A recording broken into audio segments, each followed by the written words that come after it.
To je nazdar, to je dodatočné video k tomu, ktoré sa mi nenahralo, vlastne neviem prečo, ale nenahralo sa mi, takže ukážka týchto grafických nastavení je vo Foreste New Game a teraz sa pozerajte, čo to dokáže.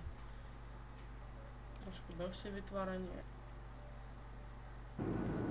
A už sme v lietadle, ako vidíte, bez jedného sekundky, takže túto časť preskočíme a uvidíme sa na vaša.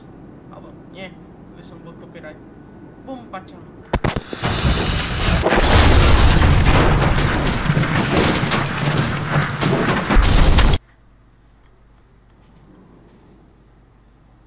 Takže čaues, už sme v tom Foreste a hra mi ide bez jedného seknutia. Takže paráda. Takže funguje to, ďakujem za zhliadnutie videa a dúfam, že vám ten tutoriál pomohol a ďakujem. Čauko.